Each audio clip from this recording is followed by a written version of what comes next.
নম্বর school চকদা Ramlal academy. দেখো এখানে বলা আছে প্রথম গ্রুপ এ এর প্রশ্নে 100 মিলিগ্রাম ক্যালসিয়াম কার্বনেটে অক্সিজেন পরমাণুর সংখ্যা কটা? 100 মিলিগ্রাম ক্যালসিয়াম কার্বনেটে অক্সিজেন পরমাণুর সংখ্যা কটা দেখে নাও। একেরটা তাহলে ক্যালসিয়াম কার্বনেট CaCO3 এটা মানে হলো 100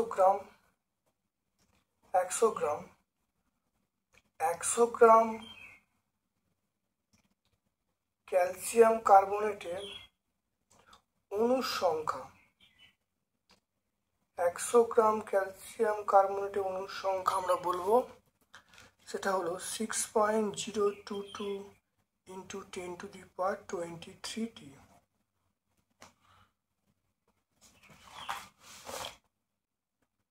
100 মিলিগ্রাম ক্যালসিয়াম কার্বনেটের অণুর সংখ্যা আমরা কত বলবো 6.022 into 10 to the power 23 by আমরা 100 বলবো, আর 100 মিলিগ্রাম উপরে বসবে। 100 মিলিগ্রাম মানে 100 into 10 to the power -3। তাহলে একে বার করলে 100টা নিচে বসবে আর 100 milligram 100 into 10 to the power -3 হবে।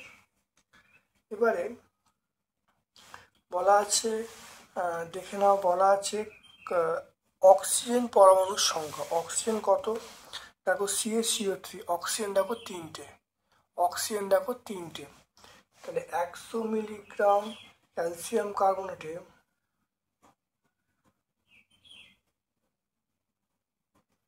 অক্সিজেন পরমাণু আছে তার তিনটে। তাহলে 3 into 6.022 into 10 to the power 23 into 100 into 10 to the power -3 by 100। এটা 3 into 6.022 into এটা হলো 10 to the power 23 R 10 to the power -3 10 to the power 20। তাহলে আমরা অপশান ডি এতে পাবো। Option D. কোনটিতে পরমাণুর সংখ্যা বেশি দেখে নাও। এর 18 গ্রাম মানে 1 মোল। তাহলে পরমাণুর সংখ্যা কি হবে?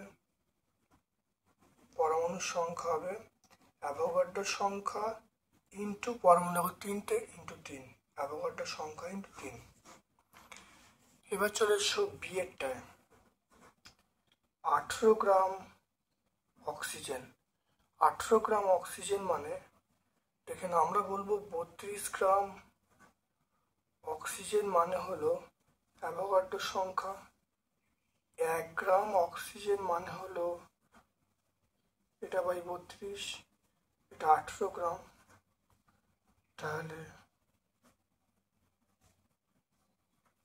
এটা হলো, আর এবার এটা হলো এবার পরমাণুর সংখ্যা। 18 গ্রামের পরমাণু কত আছে? পরমাণু দুটো। তাহলে অ্যাভোগাড্রোর সংখ্যা ইন্টু 18 ইন্টু 2 বাই 32। এটা করলে কত হবে?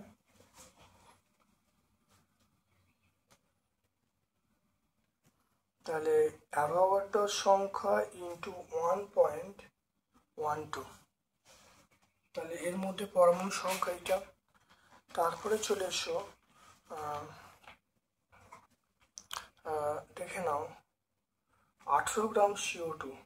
তাহলে 44 গ্রাম CO2 মানে অ্যাভোগাড্রোর সংখ্যা। তাহলে 1 গ্রাম CO2 মানে এটা বাই 44। আর এখানে কত বলা আছে? 18 গ্রাম। 18 গ্রাম CO2 মানে অ্যাভোগাড্রোর সংখ্যা বাই 44 ইন্টু 18। আর এর মধ্যে কটা পরমাণু আছে? দেখো পরমাণু 3টে। তাহলে পরমাণু বার করতে গেলে আমরা কি বলবো? তাহলে Na/44 × 18 × 3।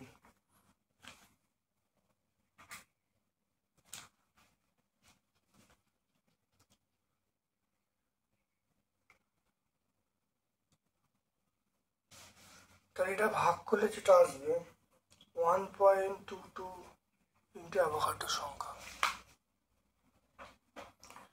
এরপরে লাস্ট যে অপশানটা আছে 18 গ্রাম মিথেন। মিথেন মানে দেখো কত আছে 16, তাহলে 12 আর 4 16, তাহলে 16 গ্রাম CH4 মানে অ্যাভোগাড্রো সংখ্যা।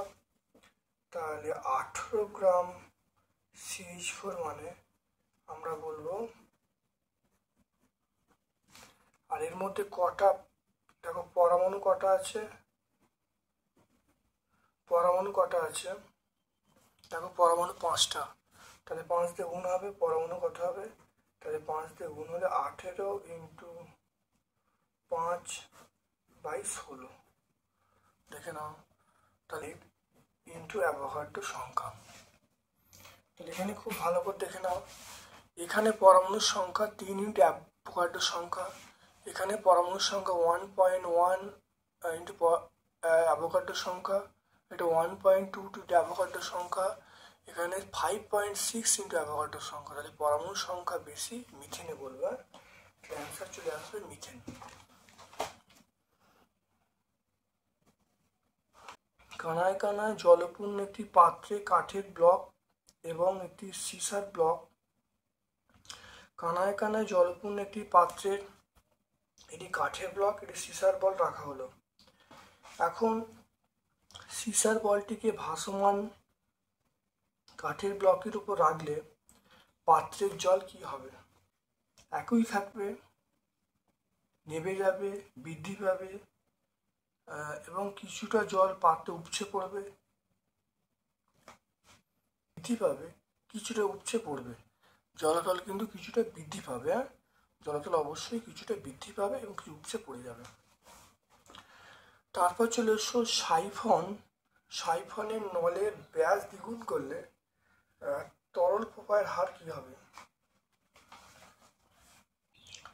দেখে নাও, বাহুর প্রস্থচ্ছেদের ক্ষেত্রফল বৃদ্ধি পেলেও বায়ুমণ্ডলীয় চাপের কোনো পরিবর্তন হবে না।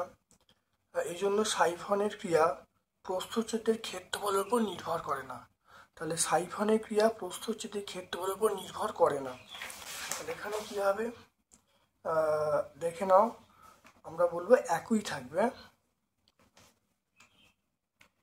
যে মৌলটি আম্লিক, ক্ষারকীয় এবং উভধর্মী অক্সাইড তৈরি করে তার নাম কি? সেটা আমরা লেড বলবো। লেড ছাড়া আমরা যদি অ্যালুমিনিয়াম থাকে বা জিঙ্ক থাকে তাহলে সেই অপশানগুলো হবে। লেড এটা তো হবেই, এটা ছাড়া অপশান যদি অ্যালুমিনিয়াম পাও বা জিঙ্ক পাও সেই অপশান কিন্তু মনে রাখবে। উষ্ণতার উপর দ্রবণের কোন শক্তিমাত্রা নির্ভর করে না? উষ্ণতার উপরে দ্রবণের কোন শক্তিমাত্রা নির্ভর করে না? এইটা এখানে দেখে নাও, আয়তন মাপিক দেখে নাও, এটা কিন্তু উষ্ণতার উপর পরিবর্তন হয়। আয়তন দেখো, আয়তন ভিত্তিক শতকরা সেটা উষ্ণতার পরিবর্তন হয়। তারপরে মোল পার লিটার উষ্ণতার পরিবর্তনে পরিবর্তিত হয়। গ্রাম পার লিটার এটাও পরিবর্তিত হয়। শতাংশ কিন্তু পরিবর্তন হয় না।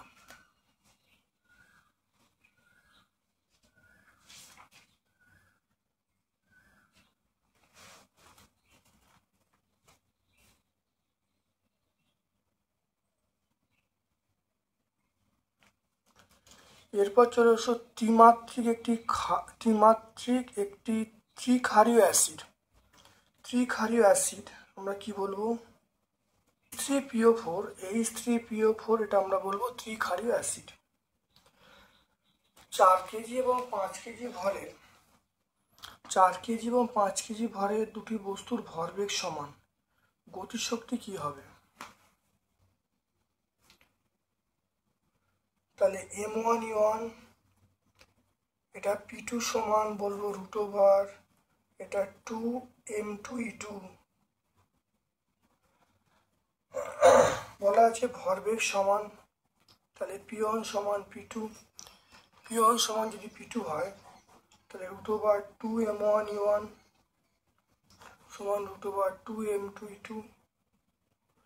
উভয়পক্ষকে স্কোয়ার করলে তাহলে 2m1e1 এটা বলবো 2m2e2, দুই দিকে এটা হয়ে গেল, ক্যান্সেল হয়ে গেল। এরপর থেকে নাও আমরা গতিশক্তির অনুপাত কি পাবো? দেখো e1/e2 সমান আমরা বলবো m2/m1। এবারে m1/m2 এর অনুপাতটা বলা আছে সেটা 4/5, 4/5, তাহলে m2/m1 মানে আমরা বলবো 5/4। তাহলে e1:e2 এটা বলবো 5:4। তাহলে এখানে দেখো m1e1, দেখো e1/e2 সমান m2/m1, তাহলে এটা মান বসিলুম, তাহলে 5:4।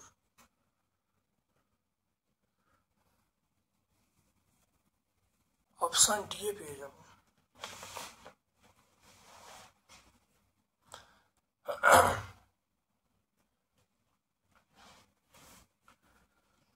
গ্রুপ বি এ চলে আসো, মোলার ভরের প্রচলিত একক লেখো।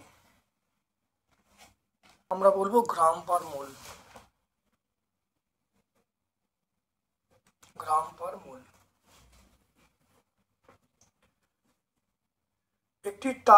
একটি তার সর্বাধিক 25 কেজি ওজন সহ্য করতে পারে।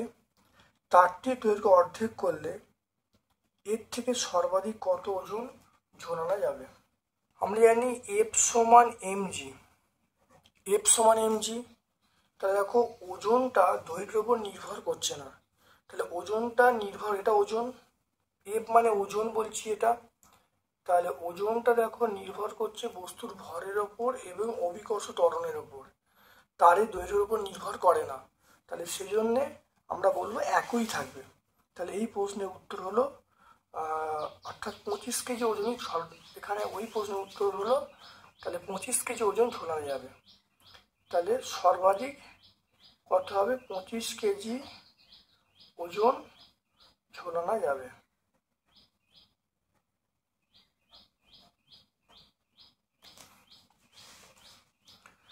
তারপর দেখো পীড়ন ও চাপের প্রধান পার্থক্য কি?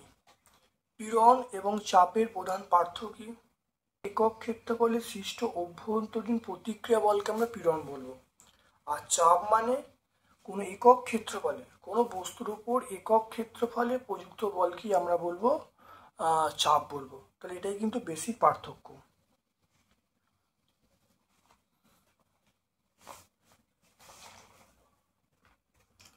আপেক্ষিক, দেখো আপেক্ষিক গুরুত্বের সংজ্ঞায় কাকে মানক হিসেবে ধরা হয়?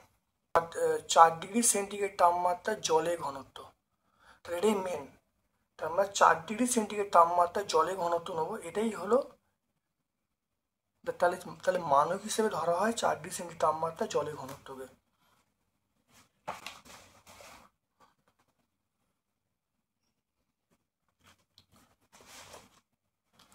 টর এবং মিলিবারের মধ্যে সম্পর্ক।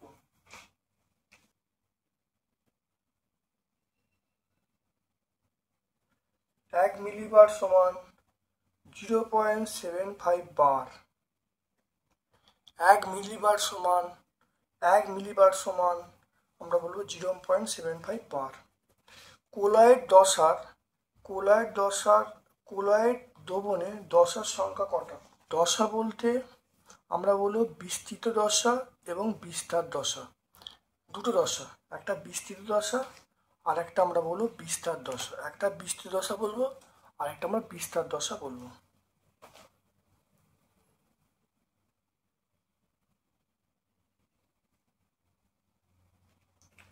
কোলয়েড দ্রবণের দেখো দুটি দশা, একটা হলো বিস্তৃত দশা আর একটা বিস্তার মাধ্যম।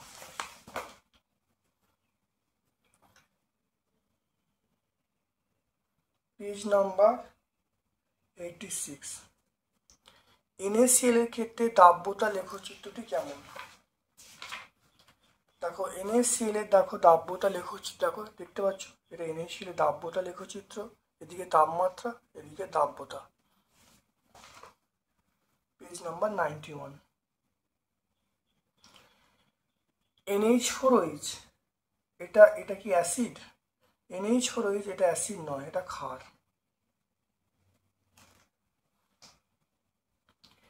1 গ্রাম সেন্টিমিটার সমান কত আর্ক? গ্রাম সেন্টিমিটার সমান আমরা বলবো 980 আর্ক। 1 গ্রাম সেন্টিমিটার মানে হলো 980 আর্ক।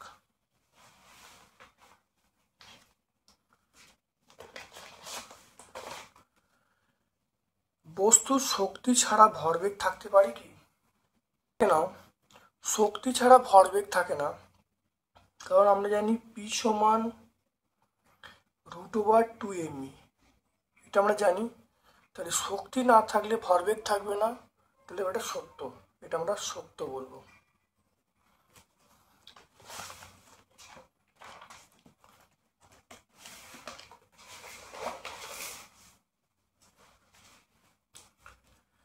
এরপর চলে এসো গ্রুপ সি এর প্রশ্নে। 220 mg CO2 থেকে 10⁻21 অণু অপসারণ করলে CO2 কত মোল অপসারণ থাকবে? 220 মোল CO2, 220 mg CO2 মানে 44 গ্রাম। তাহলে 44 গ্রাম CO2 মানে আমরা বলবো 6.022 ইন্টু 10⁻23t।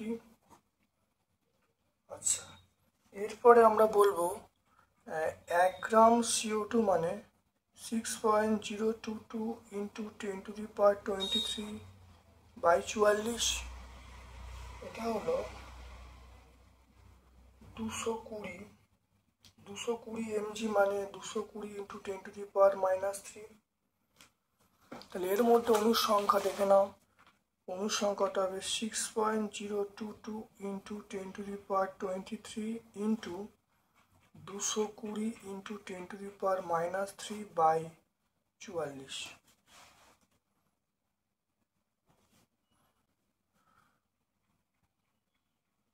তাহলে 6.022 ইন্টু দেখে নাও 10⁻24, এটা করলে 10⁻24, তাহলে 10⁻21 ইন্টু 22/44, এটা কাটাকাটি করলে 2, এটা 3.011 ইন্টু 10⁻21t। তাহলে এর মধ্যে অণুর সংখ্যা এটা পাচ্ছেন। তাহলে এর মধ্যে দেখে নাও, এর মধ্যে অণুর সংখ্যা আমরা এইটা পেলাম। এরপরে দেখে নাও যেটা বলছে যে এইটা থেকে 10⁻21টি অণু অপসারণ করলে, তাহলে অণু অপসারণ করছি কত দেখে নাও। তাহলে অবশিষ্ট অণুর সংখ্যা, অবশিষ্ট অণুর সংখ্যা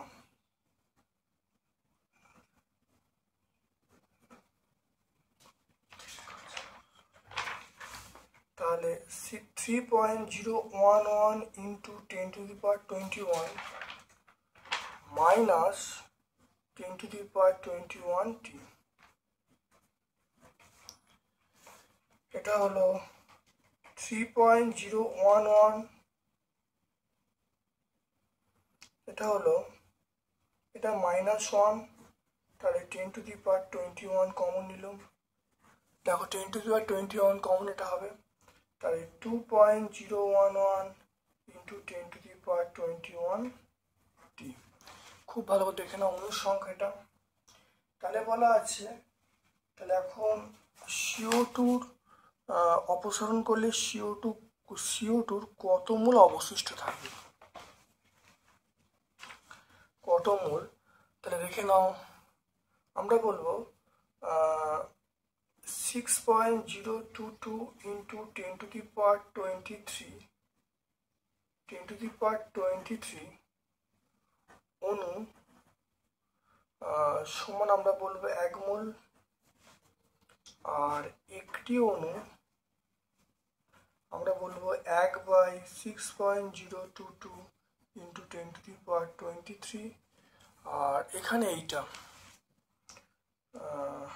2.011 ইন্টু 10⁻21t, এটা আমরা কত বলবো? 2.011 ইন্টু 10⁻21 by 6.022 into 10⁻23.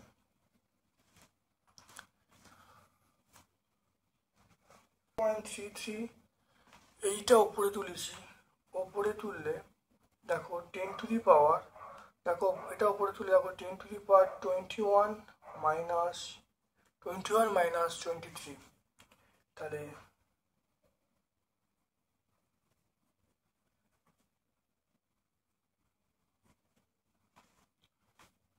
এটা হলো 3.3 ইন্টু 10⁻³ তাহলে আমরা এটা মোল, আর এটা 10⁻³ দিয়ে -3 দিয়ে ভাগ করলে মিলিমোল। এরপর চলে এসো সান্দ্রতাঙ্কের সিজিএস এবং এসআই এককের মধ্যে সম্পর্ক স্থাপন করতে বলছে। এসআই একক, সিজিএস একক হলো পয়েস, আর এসআই একক দেখে নাও সেটা হলো পাস্কেল, দেখে নাও পাস্কেল সেকেন্ড। তাহলে 1 পাস্কেল সেকেন্ড মানে 10 পয়েস, দেখতে পাচ্ছ? এটা হয়ে গেল পেজ নাম্বার 55 আমরা পেয়ে যাব।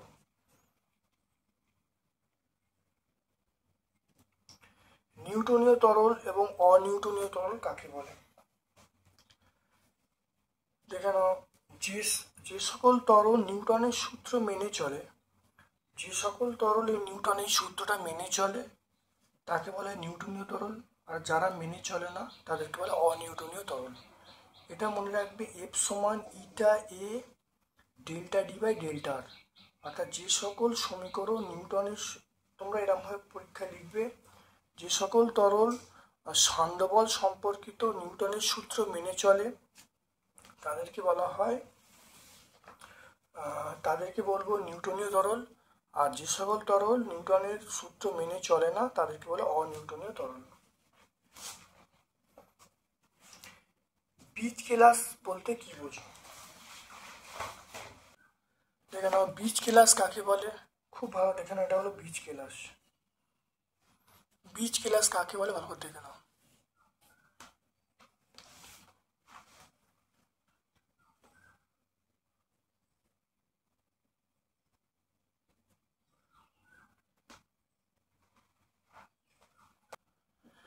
একটি সম্পৃক্ত দ্রবণকে কি কি উপায়ে অসম্পৃক্ত করা যায়?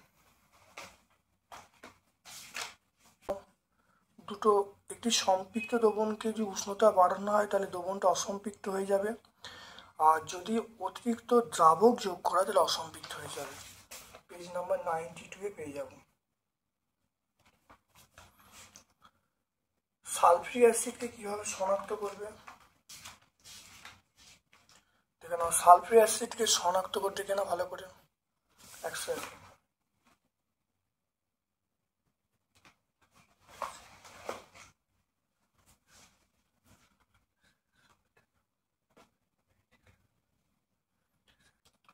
তারপর দেখো, স্থিতিশক্তি গতিশক্তির মধ্যে কোনটির মান ঋণাত্মক হতে পারে ব্যাখ্যা দাও। এটা সুন্দর করে ব্যাখ্যা করা আছে, তোমরা অবশ্যই কার্যক্ষমতার শক্তি প্লেলিস্ট দেখবে, সেই প্লেলিস্টে অবশ্যই পেয়ে যাবে। দেখো, স্থিতিশক্তির মানটা যখন বস্তুকে উপরে রাখা হবে, দেখো এটা +mgh, আর যখন বস্তুটা পৃথিবীর অভ্যন্তরে প্রবেশ করবে তখন সেটা -mgh। তাহলে +mgh যখন, দেখে নাও, অভিকর্ষশীল শক্তি নির্দেশস্থলের উপর নির্ভরশীল, ভূপৃষ্ঠকে নির্দেশস্থল ধরা হয়, আর যখন বস্তুটি ওপরে থাকলে বস্তুটি ধনাত্মক, আর নির্দেশস্থলের সাপেক্ষে বস্তু নিচে থাকলে ঋণাত্মক হবে। আর গতিশক্তির মান কখন ঋণাত্মক হতে পারে না, কারণ এখানে ভি এর মান, কারণ ভি এর স্কোয়ার আছে, কারণ গতিশক্তির মান কখনই ঋণাত্মক হতে পারে না। গতিশক্তি দেখো এখানে দেখে নাও, তাহলে হাফ এম ইউ স্কোয়ার, তাহলে এখানে যে ইউ এর মানটা যেহেতু স্কোয়ার আছে বা বর্গ আছে, তাই এটা কখনই ঋণাত্মক হতে পারে না। কোন কোন ক্ষেত্রে বলের দ্বারা কার্যের মান শূন্য হবে? এটাও তোমরা প্লেলিস্টে অবশ্যই পেয়ে যাবে, প্লেলিস্টে তোমরা অবশ্যই পেয়ে যাবে। তবু এখানে তোমরা এই দুটো পয়েন্ট উল্লেখ করে দেবে। সমুদ্রের মধ্যে কোনো ব্যক্তি ডুবে বসে আছে, বল প্রয়োগ হচ্ছে, এটা স্মরণ ঘটানো যাচ্ছে না, তাহলে দেখো কার্য শূন্য হচ্ছে। বা কোনো টেবিলটা এতই ভারী, তুমি টেবিলের উপর বল প্রয়োগ করছো, টেবিলটা সরানো যাচ্ছে না, তাহলে কার্যের মান শূন্য। নাম্বার 2 হলো যখন সরণ এবং প্রযুক্ত বল পরস্পর লম্বালম্বি থাকবে বা লম্বভাবে কাজ করবে।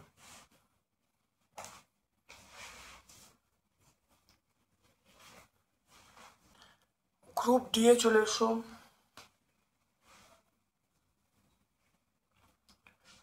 গ্রুপ ডি এ চলে এসো। মোলার আয়তন কাকে বলে? 1 এম এর মান কত?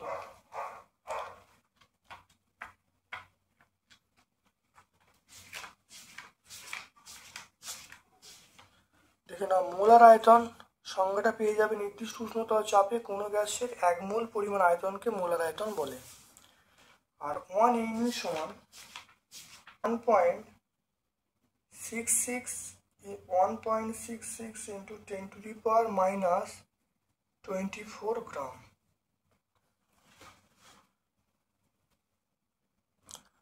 তারপর দেখো 27 গ্রাম জল, 27 গ্রাম জল কত গ্রাম অণু জল? 27 গ্রাম জল কত গ্রাম অণু জল? আর 18 গ্রাম জল, 18 গ্রাম জল মানে আমরা বলবো 1 মোল জল। আর 1 গ্রাম জল মানে 1/18 মোল জল। আর এখানে 27 গ্রাম জল, তাহলে 27/18 মোল জল। 9 দিয়ে কাটলে এটা 3, এটা 2, তাহলে 1.5 মোল জল। তাহলে 1.5 মোল জল মানে আমরা বলবো 1.5 গ্রাম অণু, 1.5 গ্রাম অণু জল। দেখো 18 গ্রাম দেখে নাও, 18 গ্রাম জল মানে 1 মোল H2O, 1 গ্রামে বার করলাম, আর 27 গ্রামে বার করলাম, এটা 1.5 মোল H2O। 1.5 মোল H2O মানে আমরা বলবো 1.5 গ্রাম মোল জল। বিএডটা এখানে দেখো যেটা বলা আছে 6.2 গ্রাম ফসফরাস সমান কত গ্রাম পরমাণু ফসফরাস? এখানে 1 গ্রাম পরমাণু ফসফরাস মানে আমরা 31 গ্রাম বলবো, আর ফসফরাসের অণু মানে P4, তাহলে এটা 31 × 4 মানে 124 গ্রাম। তাহলে 1 গ্রাম অণু ফসফরাস মানে 124 গ্রাম। আর এখানে দেখো বলা আছে 6.2 গ্রাম বলা আছে, এই 6.2 গ্রাম দেখো 6.2/31 করলে 1.5। এবারে পরমাণু বলেছে, তাহলে এখানে আমরা দেখো আমরা এখানে এই অ্যাভোগাড্রো সংখ্যা দিয়ে গুণ করেছি, গুণ করতে পেয়ে গেছি 1.2044 × 10⁻23টি ফসফরাস পরমাণু আমরা পাবো। এরপরে 3টা দেখে নাও, 1.7 গ্রাম অ্যামোনিয়া সমান কত মোল অ্যামোনিয়া? তাহলে অ্যামোনিয়ার আণবিক ভর আমরা 17 গ্রাম বলবো, তাহলে 17 গ্রাম অ্যামোনিয়া মানে 1 মোল অ্যামোনিয়া। 1.7 গ্রাম অ্যামোনিয়া মানে আমরা বলবো 1.7/17, তাহলে আমরা 0.1 মোল অ্যামোনিয়া বলবো, তাহলে 0.1 মোল অ্যামোনিয়া। এর পরের প্রশ্ন ছিল, একটা অঙ্ক আছে, একটি তুলাদণ্ডের 2 প্রান্ত থেকে ঝোলানো দুটো বস্তু জলে নিমজ্জিত অবস্থায় ওজন সমান। বস্তুটি একটি বস্তুর ভর 32 এবং ঘনত্ব 8 গ্রাম পার সেমি কিউব হলে অণুটির ঘনত্ব বলা আছে এবং সেটির ভর বার করতে বলেছে। দেখে নাও, প্রথম বস্তুর ক্ষেত্রে অপসারিত তরলের আয়তন, সেটা আমরা বলবো ভর বাই আয়তন, তাহলে 4 পেয়ে গেলাম। দ্বিতীয়টার ক্ষেত্রে দ্বিতীয়টার ভর কত, এই আয়তনটা ইন্টু 4 দিয়ে ভর দিয়ে গুণ করব, তাহলে এই আয়তনটা, যে আয়তনটা বেরিয়েছে সেটা ইন্টু ওই বস্তুটার ঘনত্ব দিয়ে গুণ করলে অ্যান্সার পাওয়া যাচ্ছে 20 গ্রাম। এর পরের একটা অঙ্ক চলে এসো, সেটা বলা আছে পরেরটা, শক্তির সংরক্ষণ সূত্রের ভিত্তি করে বার্নৌলির সমীকরণটা লিখতে বলছে।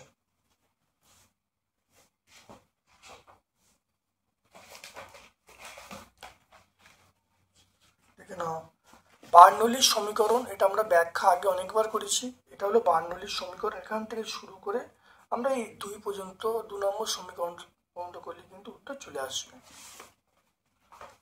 এটা পেজ নাম্বার 57 আমরা পেয়ে যাব, পেজ নাম্বার 57। এরপর দেখো, 16 সেন্টিমিটার ব্যাসের একটি মূল পাইপের সঙ্গে পিটর নল যুক্ত আছে। ওই যন্ত্রের দুটি নলের জলস্তম্ভের পার্থক্য বলা আছে 10 সেন্টিমিটার। মূল পাইপের মূল জল প্রবাহের বেগ এবং জল প্রবাহের হার সেটা বার করতে বলছে। দেখে নাও, আর এর মান বলা আছে, আর মানে ব্যাস বলা আছে, তাহলে আর বার করার জন্য, ব্যাসার্ধ বার করার জন্য 16/2 করব, তাহলে আমরা আর এর মান পেয়ে গেলাম 8 সেন্টিমিটার। এ মানে ক্ষেত্রফল পাই আর স্কোয়ার, তাহলে পাই ইন্টু 8 স্কোয়ার মানে 64 পাই করবো এটা। এরপর দেখে নাও, আমরা এখানটা দেখে নাও, এইচ এর মান বলা আছে, আমরা জানি বেগ ভি সমান √2gh, এখানে জি এর মান, এইচ এর মান আমি বসিয়ে দিয়েছি। বসিয়ে দেখো, এখানে ক্যালকুলেশন করলে উত্তর দেখো চলে এলো, দেখো উত্তর চলে এলো 14। তাহলে জল প্রবাহের বেগ আমরা পেয়ে গেলাম 14।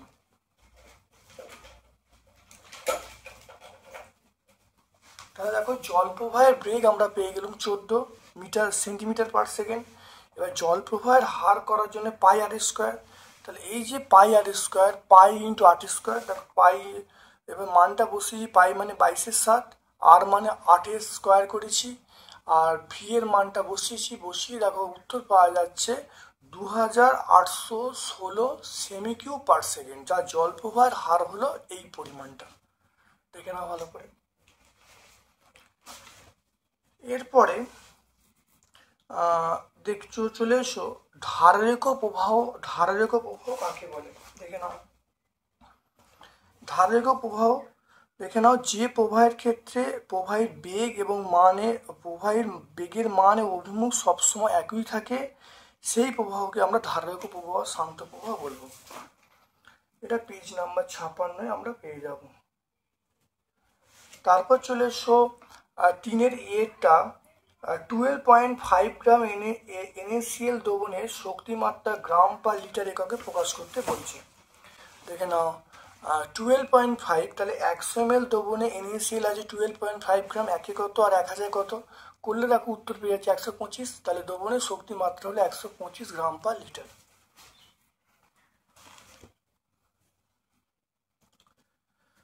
তারপর চলে এসো সম্পৃক্ত দ্রবণে আরো দ্রাবক যোগ করলে দ্রবণের ঘনত্বের কিরূপ পরিবর্তন হবে। সম্পৃক্ত দ্রবণে আরো দ্রাবক যোগ করলে দ্রবণের ঘনত্ব কি হবে। সম্পৃক্ত দ্রবণে যদি আরো অতিরিক্ত দ্রাবক যোগ করা হয়, সম্পৃক্ত দ্রবণে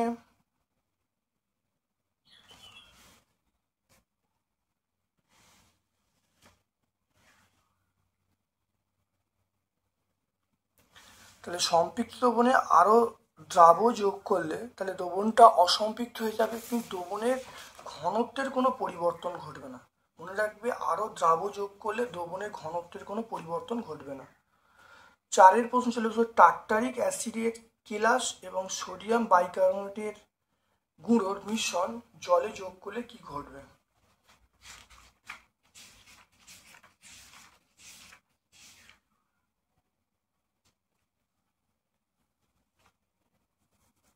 দেখে নাও, এখানে একটা পরীক্ষা আছে, এই পরীক্ষা থেকে পরিষ্কার বোঝা যাচ্ছে জলে যোগ করলে যেটা দেখো এই বিক্রিয়াগুলো ঘটবে, খুব ভালো করে দেখে নাও, এটা ভালো করে করে নেবে।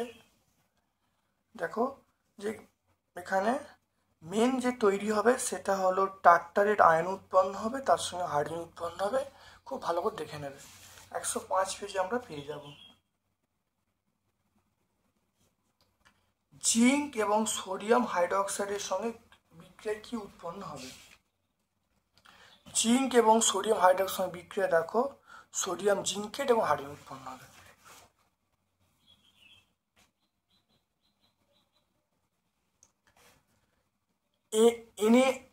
এনওএইচকে ক্ষার বলা হয়, কিন্তু এনওএইচকে ক্ষার বলা হয়, কিন্তু LOH3 ক্ষার বলা হয় না কেন? ক্ষার মানে যে সকল যৌগ বিশ্লিষ্ট হয়ে OH মাইনাস আয়ন উৎপন্ন করে তাকে ক্ষার বলবো। যেমন NaOH জলীয় দ্রবণে বিশ্লিষ্ট হয়ে Na+ এবং OH মাইনাস আয়ন উৎপন্ন হয়, সেই জন্য NaOH হলো একটা ক্ষার। আর এই সকল ক্ষারগুলো জলে দ্রবীভূত হলে ক্ষারক বলবো, সেই জন্য দেখো অ্যালুমিনিয়াম হাইড্রোক্সাইড হলো ক্ষারক, কিন্তু ক্ষার নয়। 98 পেজে আমরা পেয়ে যাব। অ্যাসিড বৃষ্টিতে কোন কোন অ্যাসিড থাকে? H2SO4, HNO3 এবং H2CO3 এগুলো থাকে।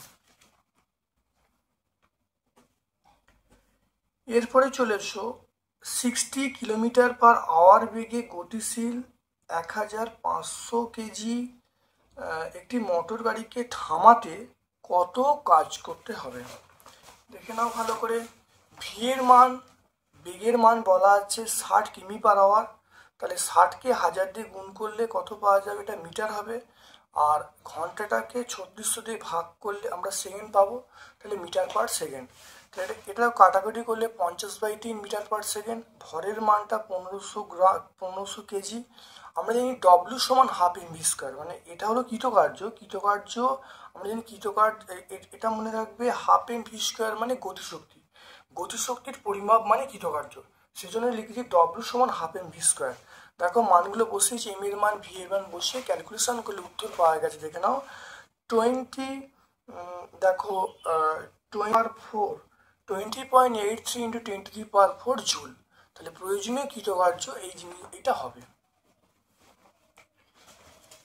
এর পরের প্রশ্ন চলে এসো, অবাধে পতনশীল বস্তুর স্থিতিশক্তি ক্রমশ হ্রাস পায়,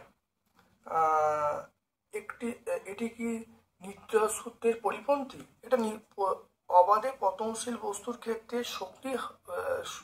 স্থিতিশক্তি হ্রাস পায়, গতিশক্তি বৃদ্ধি পায়, তাহলে সেজন্য শক্তির সংরক্ষণ সূত্রের পরিপন্থী নয়, শক্তির সংরক্ষণ সূত্র মেনে চলছে।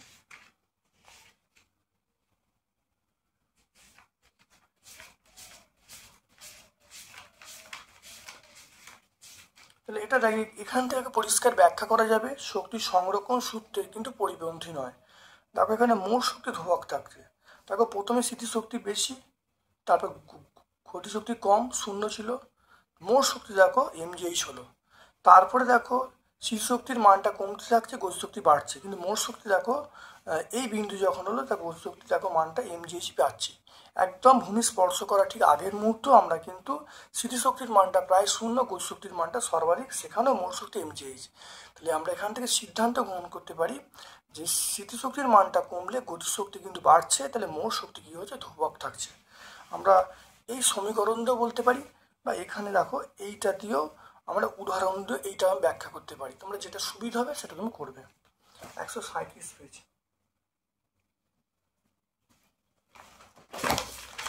আজকে আমরা 6 নম্বর স্কুলটা, সেটা চকদা রামলাল একাডেমি।